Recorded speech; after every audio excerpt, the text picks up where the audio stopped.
A very good morning to Dr. Sujat. My name is Emmanuel Lagan, and I will present. For today, I will be presenting on the topic of the role of biotechnology in sustainable aquaculture from the upstream to downstream uh, process. So, aquaculture has become of the fastest growing food production sectors in the world and plays as a crucial role in a global food security. However, the rapid expansion of the aquaculture has also led to several major challenges, including the disease outbreaks, high feed costs, environmental pollution, and the overuse of the antibiotics. So, in this journal, to address these challenges, biotechnology has emerged as a key solution. This presentation is based on a review study that analyzed how biotechnological application integrated throughout the aquaculture value chains, starting from the upstream processes such as the breeding, genetics, and the fish health management, continue through the midstream processing and ending with the downstream product safety and consumer-related innovation. The aim of this presentation is to critically discuss how biotechnology supports sustainable fish production to enhance the productivity and environmental sustainability in a modern aquaculture system. So, for the introduction, as we know that aquaculture is a very essential for the meeting to the increasing demand for the animal proteins. However, the intensification has introduced serious challenges, especially the disease outbreaks, the environmental impacts, and also the antibiotic resistance. So the biotechnology provides an innovative and sustainable solution to overcome this problem. All this problem will be have a solution and will be have another solution to solve this problem. So for this objective and methods, for this study, uses a systematic literature review approach following PRISMA guidelines, analyzing 35 per review article published between 2013 and 2025 to understand the biotechnological application across the aquaculture value chains. So this is the upstream biotechnology, which is the enhancing the fish health and productivity. So the upstream biotechnology focusing on the improving the fish performance at the farming level. The first one of the most important application is the selective breeding and marker assisted selection, which is the allow that this will be allow farmers to produce a fast growing and disease resistant fish strains strain such as the tilapia and catfish. In addition, the recombinant of the DNA vaccines are used to prevent the bacterial disease like streptococcus and vibrio, significantly reducing the fish and the mortality. So the probiotics such as the lactobacillus and the bacillus are also widely applied to the improve the gut healthy, enhance the immune response, and also the reduce or depends of the antibiotics. Furthermore, the feed biotechnology, um, including the enzyme supplementation and fermentation of the local feed ingredients, can be improved feed digestibility and lower the productions to lower the production costs. So this mean this together this upstream application increase the productivity while supporting the sustainability. So this is the midstream biotechnology, which is processing quality control and safety, which is they have three.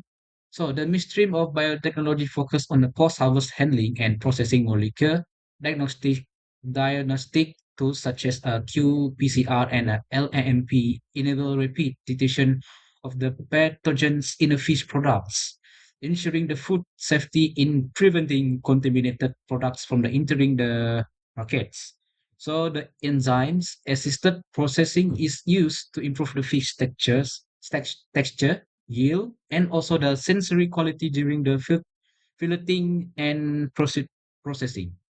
In addition, for the bioconservation methods using antimicrobial peptides and also the bactericide offer the environmentally friendly alternative to chemical preservative. This technology helps extend the shelf life while maintaining the product quality and meeting export standards. So this is the downstream of biotechnology, which is consumer safety and the value added products. So for this uh, slides, the downstream biotechnology focus on the final stage of the aquaculture value chains for this consumer. So for this in this biotechnology field, it is enable the development of the value added product such as probiotic enriched fish nuggets and also the fermented fish products which is can be offered to enhance the nutritional benefits to help and to keep the fish growth keep increasing for the future, not only now but for the upcoming farmers, for the new farmers, for the new farmers. Yeah. So for the DNA base, which is the traceability system used to authenticate the fish species and to be ensure the product origins to keep increasing the consumer trust. Additionally, the biosensor technologies allow the real-time monitoring and also the after storage conditions during the transportation to ensure the product to make sure the product keep freshness or and keep the product safety. I mean, good in good condition so that any contamination, any harmless thing cannot be enter, cannot be attack the products. That's why this technology is very, very important for us, not for us, but only for the upcoming, for the future aquaculture. So this downstream application respond to modern consumer demands for safe, sustainable, and high quality.